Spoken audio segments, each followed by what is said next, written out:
Sinds 7 oktober is wereldwijd antisemitisme schrikbarend toegenomen. Dat noemen we aan de vooravond van de internationale Holocaustherdenkingsdag. Zijn er linken te maken met die tijd voor de Tweede Wereldoorlog of gaat dat te ver? Bij mij aan tafel priester en Holocaust-expert Patrick Desbois, die door jarenlang onderzoek de Joodse massagraven ontdekte in Oost-Europa en ook ontdekte waarom gewone mensen hielpen bij de massavernietiging. Mr. Desbois, welcome in our show. Thank you. You are a priest in the Roman Catholic Church and you grew up in France. So how did your interest in the Holocaust start? My grandpa has been deported in Ukraine in July 42, but we knew nothing. He never accepted to speak.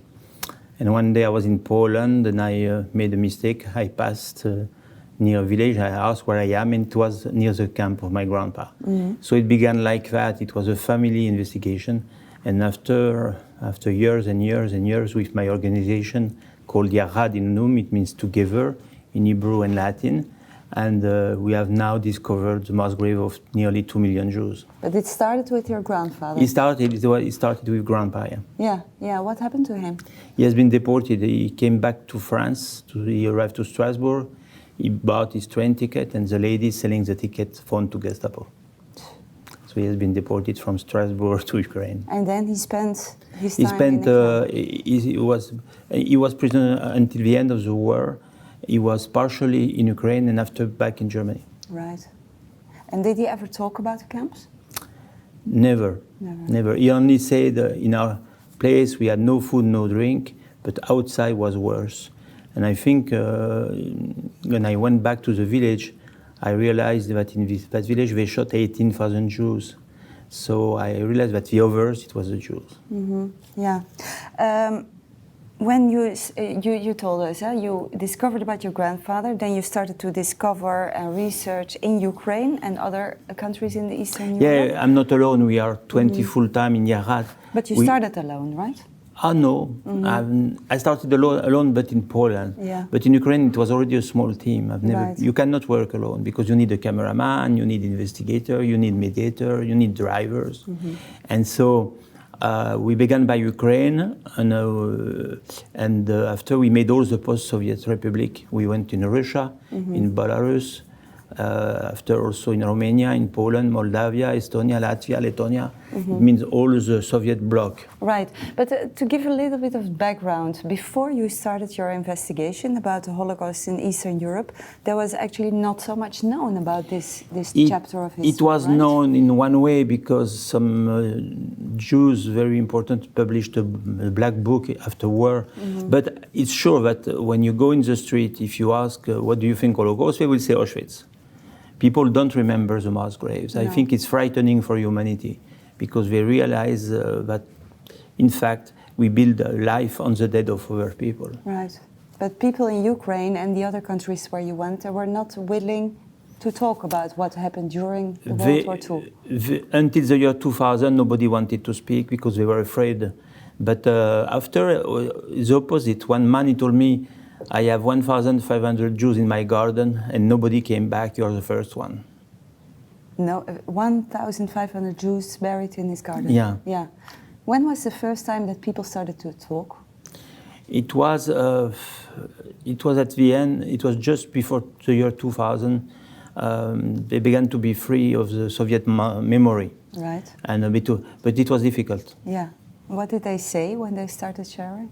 When they spoke, they say they were present because we are looking for people who were present at the killing. Yeah. So they were here to watch. So they know all the details, how the Germans arrived with cart and truck and brought the Jews, forced the Jews to dig the mass grave, and after shot them. And the Nazi wanted to do only shootings, and the rest, all the dirty job, they forced the population to do it. So it's the local people who were digging the mass grave, fulfilling the mass grave, bringing ashes on the blood, etc., etc. So people were really involved in the extermination of the Jews? It's not the question. They were Soviets, so in Soviet Union, when you were asked for a job, you couldn't say no. So Hitler used that to get people. He didn't pay them. They were forced to do it. Right. There were also people participating to the genocide in every country where I went, even Russia. But majority of the people who speak to us are the poorest people. They were present from morning to night at the shooting, and nobody asked them anything. We were the first organization to interview non-Jews. And what kind of stories? What story sticks the most to you of what they? So many, you know, we have filmed 8,700 people. Mm-hmm. So it was a village. I remember it was in Crimea, in Simferopol. It was a family. They realized their young daughter has been taken. She was a baby. She was like 7 years old. Mm.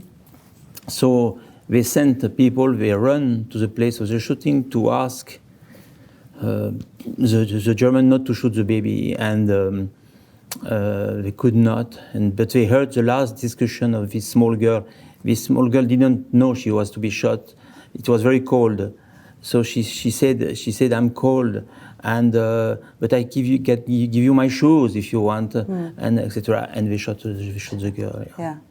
That's how is it possible? Because you've spent many years, over 20 years, researching all these horrible stories. How is it possible to cope with this?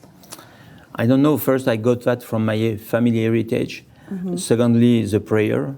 Without prayer, I could not stand, because you need to stay at God's level, I would say, as far as you can. But also to be supported by psychoanalysts. Right. Because I interview... You need a support to do that. Yeah. Because it attacks you, it damages you. Yeah. Because you also wrote a few books. One of the most known is Holocaust by Bullet, written by you about the Holocaust in Eastern Europe. What impact did your research have of you and your organization? You know, first, my team is very young, and we began to be considered as specialists of the shootings. So suddenly, we have been asked to do the same in Guatemala. Today will be a big ceremony in Guatemala because we opened the Museum of Holocaust. Mm-hmm.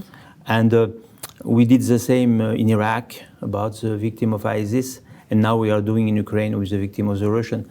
So I would say my team is very dedicated to that. The leaders of the organization are all Christian, from any church. We are from different churches. And I would say we do it because it has to be done. We are very simple people. We don't take time to analyze ourselves, etc. We really do it. You know, I always say to Americans, it's like when it was 9/11 and the towers were falling down and the fireman was here. And if somebody asked the fireman, why do you do that? He would tell you, I have no time to answer, it's burning. Yeah.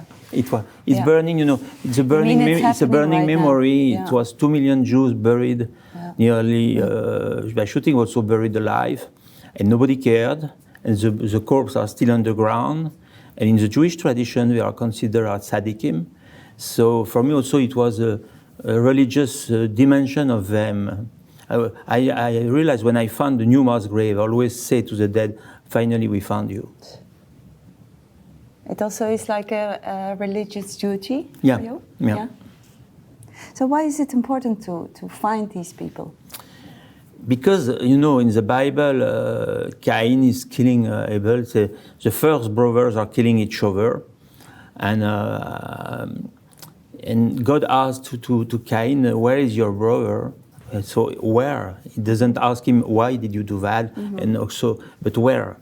And it's a key question I had. Where are they? Where are the Jews from Eastern Europe? Where are the Gypsy from Eastern Europe? Where are they? And so, for me, it was, I would say, an obligation to localize where. So also because their mass grave must be protected, a Kaddish must be said. Otherwise, Kaddish is the prayer, the Jewish prayer. Yeah. So because many families write to us now. Families from Israel, families from America, from Australia, in which mass grave is my grandma, in which mass grave is the rabbi, in which mass grave is my father. And so we reconnect them, and we encourage them to go back on the ground, to say Kaddish, also to build a small memorial. Exactly. Yeah. You just mentioned that you and your team worked in Iraq, in Guatemala also. Talking about Iraq, what did you investigate there? In Iraq, we began in 2015. It was just after the attack of Abu Bakr Baghdadi and ISIS. And what we did is that two things. We investigated about all these girls and boys who have been sold as slaves. We do it until now. And we realized we could not only interview, we opened centers to heal the woman. You know, a woman who is going out of Iraq now, she has been raped between 25 times to 35 times, sold every time. She had forced babies. Because you're talking about ISIS, the atrocities. It's a victim of ISIS, the Yazidi. ISIS are committing against the Yazidi. Yazidi, yeah. And the Yazidi are nearly Zoroastrian. They never accepted to convert. So they have been considered like non-believers. Right. It's why everything was possible. How do you see the parallels between what you investigate in Eastern Europe and in Iraq? It's the same methodology. You know, among people who did a genocide, Hitler is the only well known. If you see books in country, you will find no book about Stalin, no book about Pol Pot, only Hitler. It's a brand. And I think the shootings, you know, it was unfortunately a big success to shoot 2 million Jews one by one, 2 million bullets, how many shooters. And so I think the mass shootings today are the same model. People attack a village, surrender the village, and everybody is dead in the evening. It's exactly the same methodology. Yeah. Because you also teach as a professor in the United States. What is the topic that you teach there? We teach to students in Jewish civilization studies, but also in security studies. And we teach them about a forensic approach of the crimes committed by the Nazis and a forensic approach of the crimes committed by ISIS. So it's one of our classes that I am teaching actually. Right, but you say forensics, that reminds us of police forensics. And is this also the way that you do your research? Yeah, it's the way we do it. We really investigate because, you know, tomorrow the survivors will be dead.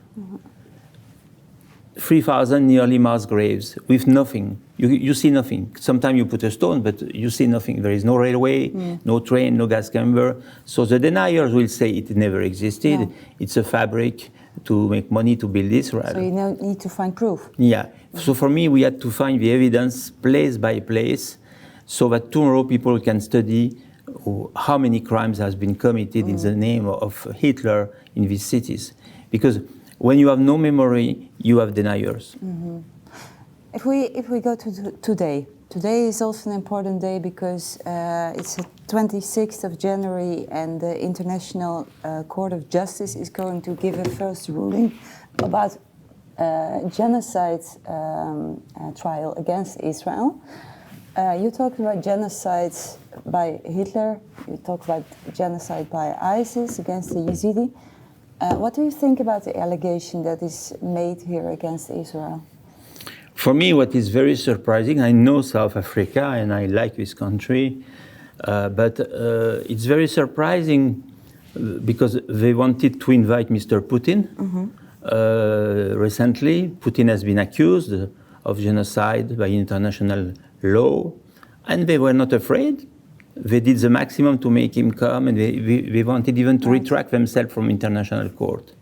And same thing, they received the ex-president of Sudan, and he is accused of genocide. So for me, it's strange that the president of South Africa is not worried about Sudan, is not worried about Ukraine today, and is worried only about the Palestinian today. Yeah. So it seems to me very weird. I know very well the population of South Africa. I don't think actually the problem of the poorest people who are so numerous in South Africa have the problem first to resolve with Palestinians. But do you think it's a legitimate accusation against Israel? No, it's South Africa, they don't recognize the international court for Putin. So why suddenly we are interested in international affairs? I think the president tried to save his own statue because the elections are approaching. Right. And secondly, I don't know who are the allies of South Africa to engage that. I'm sure he's not alone, the president. Somebody is helping. What about what Hamas did on the 7th of October? Do you think that has some genocidal aspects in it? It's first a crime against humanity. I don't run too quickly to name genocide. Right. But it's true that, for example, the president of South Africa doesn't ask to judge also Hamas. So it seems he legitimates what Hamas did. For me, Hamas is a terrorist organization like ISIS, like Al-Qaeda. And so as they declared the Jews are not believers, everything was possible and the worst. And they did the worst, pretending they do it in the name of God. That's a real problem for me. It was not a secular crime. It was a religious crime, and proud to do it with GoPro to show it to everybody. Exactly, yeah. Since October 7th, we see also in Europe that antisemitism is rising. What do you think about that? Also, France is a... Antisemitism is a sin. It's a sin against God and humanity. So a sin, unfortunately, never dies. It's the same thing. I work in many countries where, by example, the president in Syria, they say he killed 500,000 people. Why nobody is against the Syrian? Why nobody makes strikes against Bashar, etc.? So I think, strangely, if it was not the Jews who live in Israel, nobody will care for the Palestinians. No. If we look, because you have studied a lot about the Holocaust, you have seen evil in the eye in Eastern Europe, in Iraq, and different other places. What is important to keep in mind? Most of people who are watching here are Christians. What is the most important to keep in mind to fight evil? For me, it's to remember everybody is fragile, and everybody can be a victim. Everybody can be a killer. You know, like I knock at the door in Poland or in Ukraine, but also in Iraq. I don't know if they save people or kill people. There's the same smile, the same welcome. I imagined before that the killers were monsters and that no, they are normal people. Yeah. So I think we have to educate to be careful. Don't think that evil is only in the mind of others. It's also a capacity that you have. So how can you weaponize yourself against this? It's to know when you go in a country who hates, who make propaganda against part of the population, you must be careful. You must be careful because it seems the temptation is great to jump in and begin to commit crimes against your neighbors. Right. We agreed that you would share something from the Bible. Which portion did you choose? Yeah, it's the chapter 4 of Genesis. It's the text of Cain. You know, I was always wondering why they put this text at the beginning of the Bible. And I think if it was not at the beginning, nobody would read it. Because one brother is killing the other brother, the first time they are brothers, so it means the same thing. Assassination is part of humanity. And secondly, God is worried about where is the corpse. So it's strange for me. It's why it's the question of God is one of the first questions he raises, and it's also my question. Okay. Many times I heard this question, where are the corpses of the Jews? Yeah. So that's the text of chapter 4. And Cain talked with Abel, his brother, and it came to pass, when they were in the field, that Cain rose up against Abel, his brother, and slew him. And the Lord said unto Cain, where is Abel, thy brother? And he said, I don't know. Am I my brother's keeper? And he said, what have you done? The voice of your brother blood grief until me from the ground. And you know, in the Jewish commentary from Rashi, they say it was not the blood were crying, but the bloods, meaning all the people would be killed after. And as I say, we cannot build nice country. We cannot build nice religion, nice democracy on mass grave of other people. because otherwise these people will yell to God until the end, and we cannot accept that the silence of these millions of Jews who have been assassinated for nothing except to be Jews will be forgotten. And this commemoration of Holocaust, for me, it's to pay tribute to this million of people who say, we don't forget you. You were alive, you had a project, you were young, you went to school, you were married, you have children, you were grandpa, grandma. Suddenly you are only bones in a mass grave in the middle of nowhere. We will not be able to build Europe in a good way if we forget these 2 million people, and if we tell them keep silent in front of God, they will not keep silence. We have to recognize it. Yeah. Will you pray with us? Yeah. Some Holy Father, I pray you so that today the celebration of Holocaust will remember people their responsibility. I pray to you also for all the victims that have been assassinated in these countries and forgotten by the planet. And I want to thank you to have called us to meet each other in this very amazing center for Israel. I bless you in the name of Christ, Jesus. Amen. Amen. Thank you for coming to our studio, Patrick Desbois. En u thuis, bedankt voor het kijken. We hebben begrepen dat vandaag een tussenvonnis komt van het internationale gerechtshof over de genocidezaak tegen Israël. En we hebben deze uitzending vanochtend opgenomen, 26 januari. Dus helaas weten we de uitspraak nog niet, die naar verluidt om 1 uur vanmiddag plaatsvindt op 26 januari. Maar hou onze website in de gaten, cvi.nl/actueel, voor actualiteit en voor duiding. Dank voor het kijken. Ik wens je alvast een fijn weekend en graag tot volgende keer.